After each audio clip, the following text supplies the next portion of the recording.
Alright, so how you doing, boys? Hope you're doing well. Now in today's video, finally back after my week off. I'm sure if you guys are frequent viewers of the channel, you'd understand, but finally trying out the Tower Trials. I know I'm a little late to this, but I figured I'd still give this a video. I'm probably not going to give it I think it's the stages 19, 20, and 21 of the newer version of Tower Trials. Is that? Yeah, 19 and 20 and 21. At this point, everyone's done their videos on that, and I feel like this version of Tower Trials is less of like a guide or a tutorial in a sense, and more just like a PvP showcase where we're just talking about stuff, we're trying out a team. When initially looking at this Tower of Trials, and especially in the patch notes, it has a Tamiya on the front cover, which is just something I thought I'd like to bring up. Main reason being is I thought we were going to get a new Tower of Trials, which I was very interested in. I absolutely love this old format of the Tower of Trials, but it's the same one we get almost every single time. I'm not disappointed. Once again, I absolutely love this kind of format of Tower of Trials. Really disappointed they no longer do this one. I'd probably be less disappointed if the newer version refreshed or had like a reset every 2 weeks, 4 weeks, 6, 8 weeks maybe. I just feel like having the content there and only being able to do it that once and then you get the rewards ends up being a whole lot worse in the long run, especially when it comes to getting materials. Stuff like Super Awakening coins as well is such a huge part of this game. It's probably like the biggest system in this game. I feel like you are gear once you've got your main characters. You can recycle those a whole bunch, swap them between your characters, and they're obviously odd-offs, but once you've played the game for so long, you end up getting, your UR set for a lane, you end up making your doubles for certain characters, whether they want HP defense, attack crits, stuff like that. When it comes to SA6ing your whole box, that is a hefty investment, and the more money you spend, it definitely gets a whole lot easier. Not only do you get Super Awakening, or should I say, not only do you get super attack levels on characters, which therefore makes the Super Awakening cheaper, but you end up just getting a whole lot more dupes in general, which you can also use towards the system. I wouldn't say it's a bad system. I do really like what they've done with it, and it was eventually going to happen that we're going to have like an upgrade to the Awakening system, but definitely feel like they should give us just a couple more Super Awakening materials for newer players. Can definitely be a little bit harder to kind of get those, but really nice. You also get a whole bunch of gold, stuff like that. Cosmetic upgrades is probably the other biggest thing.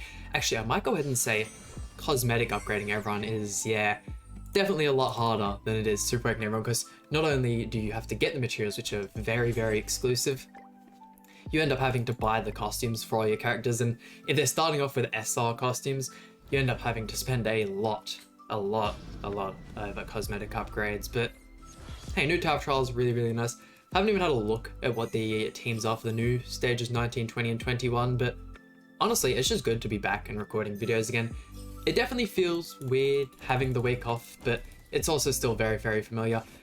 Honestly, could not wait to get back and doing this. It was like a 4-hour drive home, and finally got home, I just instantly went to bed, and after my whole week away, I was doing training. I'll get into that a little bit later, but had to go to work first thing in the morning, so that sucked. But we're here today. Video is probably going to come out a little bit later, just due to the fact that I had work, I'm back, and we'll try and get the ball rolling again. Didn't miss out on any uploads, which I was very, very glad. The real unfortunate that, well, I probably wouldn't say unfortunate, definitely glad that I didn't have my week off during an actual content week. Everyone has been having a whole bunch of fun with their brand new Tamiya and all their new holy relics for all of the Archangels, which I cannot wait to get on the global version by next Tuesday, which is usually when I get my update days, or like the patch notes and whatnot. We'll have the Tamiya. I cannot wait to summon. Definitely a unit that you want a couple of dupes on, but if you are free to play, I'd probably incentivize on not summoning on the banner. Once again, do whatever you like with your gems. I'm just saying, if you're looking to use them as an association, which I'm probably guessing you are, you're a lot better using like a 6/6 SR Jericho than a like 1/6 Tamiya. Even if you have his Holy Relic, all that other kind of stuff, the CC just ends up meaning so much more. The Grace is still very powerful, and maybe if you're using them in the Deer raid, there are certain phases where the Tamiya Grace can actually proc, which is extremely, extremely helpful, and I'm surprised they even let that happen. But when it comes to PvP, literally everything you do with your characters, you're min-maxing to the max. You're wanting to, even just an extra 100cc, get yourself to go first. You want that advantage, so would still recommend using 6/6 characters as associations as always. Hey, if you have the gems to summon until you 6/6 Tamiya, even better, even with the Slime Collab just around the corner. Would still be pretty nice. Actually talking about the slime, whilst I was away, we have had a couple of leaks, or not so much leaks, but an ad on a certain version of YouTube, or I don't know where the ad was initially seen, but pretty much leaking one of the new characters for Slime. It didn't show an awful lot in it, but it definitely looked like a legit ad, so hopefully next week we'll start getting our login bonus on the JP version, and we can start getting all that time start going. Really hoping, just because I do have to go away again for another week pretty soon, if that ends up happening on the week where the Slime collab, or like the Slime rerun, sorry, should I say, happens, I'm going to be beyond disappointed. I am so excited for the reruns, because they usually end up being some of our better celebrations. Obviously stuff like 3 and that ends up completely popping off, and probably getting really close to the 3rd year of Grand Cross, at least on the JP version, sometime soon. So definitely very exciting. Praying that we get a light type Mael, or maybe even an Estarossa, I feel like I'd be pretty happy with. Don't feel like we need any more Festival Meliodases, gotten 2 Kings now, not really any Deannes that I'm interested in, so when it comes to main sins, maybe a wheelchair Gotha actually, I feel like it'd be pretty sick. Nice little implementation to the game, but we're still missing characters like RERUN and Fraudrin. I say Fraudrin, I mean like the demon version of Fraudrin, you know what I'm talking about.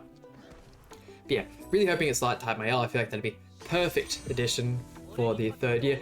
Maybe for the first time in Grand Cross history, get dual banners. I know that's might be something they could do.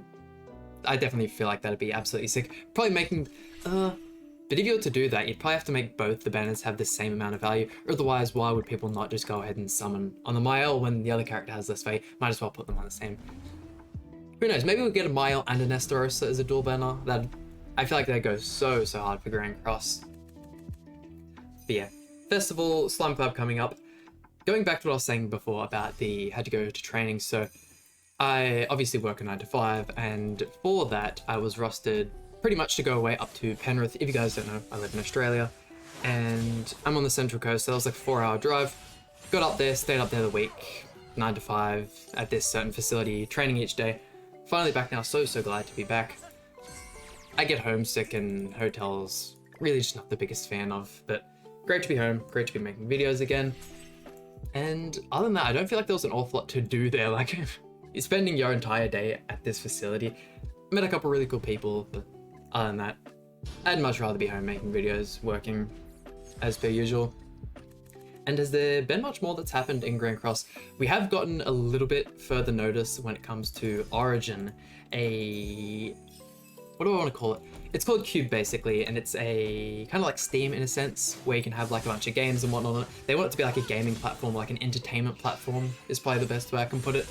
And you can actually view the Origins on there. There's no release date as per yet, but it does say releasing in 2023, so no time this year. It's probably for the best that the game is a little bit later, because obviously the more time they have to spend on the game, the better the game's going to be.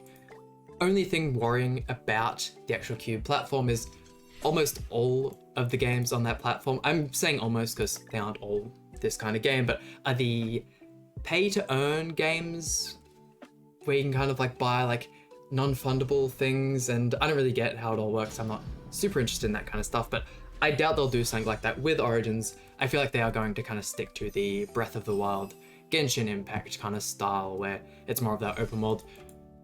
With how it looks, I don't think they'll have a summoning, like, I just don't know how they're going to implement summoning into that kind of game from what you're seeing from the trailer. Trailer still looks very interesting. I'm super excited to actually play the game next year, of course, which is unfortunate. Also, if you guys are interested in it, Breath of the Wild 2 got delayed, so that's also going to be in 2023. Guessing the whole reason they delayed it is because they just don't want to have to compete with Elden Ring when it comes to Game of the Year. I completely understand that. Breath of the Wild 1 ended up getting Game of the Year. Whatever year that was released, 2017? I feel like that's putting it too long ago now. What year did Breath of the Wild release? Anyways, Breath of the Wild easily in like my top 3 to 5 games of all time, so if you guys haven't played it, I highly recommend. I did end up buying a Switch just to play the game, but I know that's probably not for everyone, and if you have a PC you can just play Elden Ring, which I've actually had a little bit more time to play. Probably like 12 hours into the game now. I just defeated Godfrey, if any of you guys have played it, and just exploring around. Honestly, having a lot more fun with that now that I've started to understand the game a little bit more. The first couple hours is a little bit if you don't really know what you're doing, and I mean, maybe that's just me. Yeah, been enjoying that game heaps, and How far are we actually into the Tower of Trials now? Because I usually don't spend the entire video rambling. I usually just like to talk about a couple things that are happening in my life in Grand Cross and other games. I think we're up to stage 10 now, so I'm not a crazy man into it. Yeah. Is this a... Honestly, I think I might stop that here. Yeah, not an awful lot more I want to talk about. I feel like we've covered all of the main things. I'll probably talk about some other things in other PvP videos, but pretty much just going to be going over all the main stages now. So 14, 15, 18, 14, 15, 19, 20, 23, 20, no, 24 and 25. Gosh, I don't know how I managed to get that so wrong. But yeah, let's get on to the boss fights. Up to stage 14 now. I'm not too sure if we're just going to be able to end up one-turning everything other than the boss fights all the way through. They haven't really turned up, actually, they haven't turned up the difficulty at all when it comes to these Tower of Trials.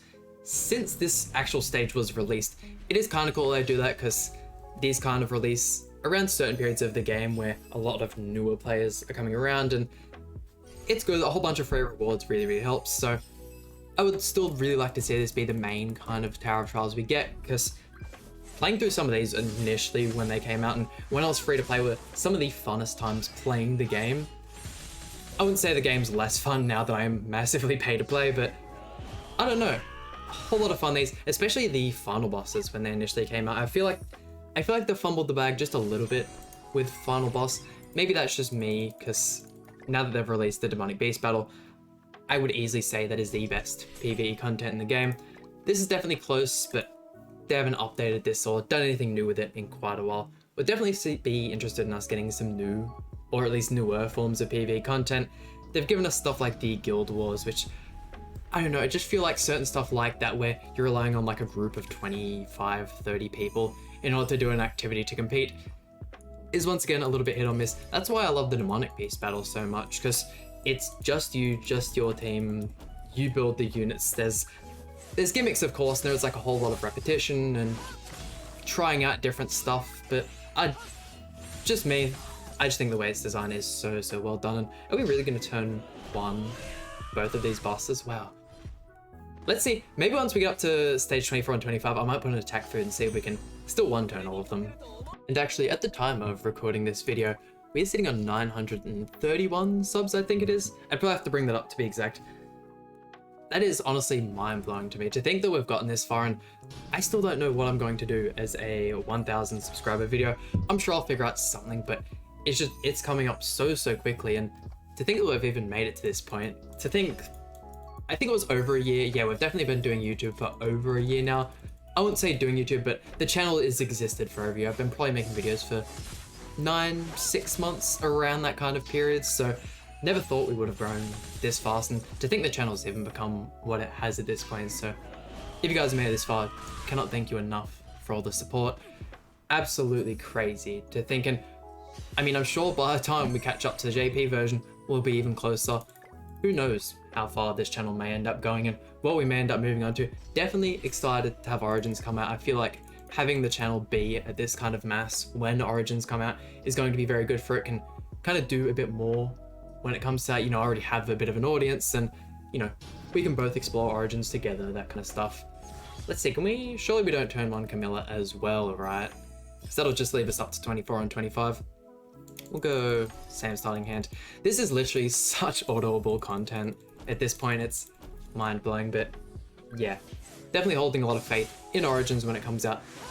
Keen to see when we'll get like another trailer or something like that. Super excited.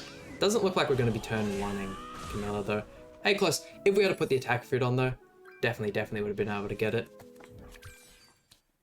I'm not too sure if this statement is very valid, but I definitely like to see King get a little bit better of a skin. Ever since Meliodas and Deanne got these sports kind of skins, easily in my top 5 as well. I don't know what it is about them. They're not like super Grand Cross themed either. They're just really well done, and the cutouts for them, chef's kiss. And here we go, our final 2 stages. Like I said previously, going to be putting on the attack food. If you guys do have any video suggestions or team suggestions when it comes to P, wow, really? Okay, let's go to the item storage. Probably one of the first, or one of the only times you guys are actually going to see my item storage. Gosh, actual mess. I can't believe it's still gotten to the point where we don't have more than 500 storage. Granted, I'm probably sitting at the 500 storage due to all of the awakening stones I have. I've been meaning to upgrade them, but I'm doing a whole bunch of box CC stuff with just shy of the 8.5 million box CC. Can definitely get to 9 million. I don't know about how I feel when it comes to getting to the 10 million mark. Let's go with that, and that should be enough so that we can actually go ahead and play these stages. But yeah, any team suggestions when it comes to PvP? Really just trying to find stuff to do videos on. Grand Cross is at such a dry point this week, and these next couple days I feel like are going to be really good resemblance of that. Granted, look, Tuesday rolls around or we get our update day and we're gonna have new Tarmiel, we're gonna have new Holy Relics, a whole bunch of stuff, but it gets to the point where like that second week where you've had nothing, it feels like there's pretty much nothing to do content on. Tower of Trials, especially for a free-to-play player or if you struggle with the content, is definitely like a whole week's worth of stuff. I don't know. It just, you get through it so fast. Maybe if they had given me a Holy Relic this week, I could have easily filled out a week with Holy Relic videos, that's for sure. Even when we got, good example was the Helbram Holy Relic. I ended up doing like 5 videos on that, or something around that number, I do believe. Probably not all in the one span, but at least over the span of using his Holy Relic. We've definitely got a couple videos just out of that one, and I feel like it's going to be the same with the new Archangel Holy Relics. I'm so excited to get those. We have we have enough materials, I should say, for 2 Holy Relics at this point in time. It's only the 1 unit on this one, so if I use the Meliodas single target, if I end up getting a little bit more damage. Oh yeah, I don't think, with how she's tanking that, I don't think we're 1 turn earlier. I feel like using Arthur for this is just a little bit better than using Kia. Kia would be better if, you know, you're spending a couple more turns. Arthur just gives such a good boost, and this Arthur is such a good character. I feel like he's aged almost as well as the blue Escanor. Granted, Escanor is a lot better in certain forms of content. When it comes to PvE content, this Arthur is definitely an amazing unit. You can use this unit in D, you can use this unit in Bird, and most people's final Bird teams and the teams they're like using to grind the Bird at this point in time use Arthur. Personally, I prefer Cusack just because of the ultimate effect, and he has ultimate control, stuff like that, and he's passive. Arthur's still extremely viable and also very viable in the deer. I don't know about now that we have Jormungandr, definitely a lot better using her, and if you're going to use the second green unit, I'd highly incentivize using Brunhild. She is absolutely amazing. Would recommend the attack and crit set with attack rolls. Usually you'd use her with crit chance rolls when it comes to the deer, or when it comes to the bird, sorry, but that just about does it for the Tower of Trolls. Hope you guys enjoyed this one. Please hit like button, subscribe. Really means a lot to me, and I'll see you guys for some more Grand Cross content.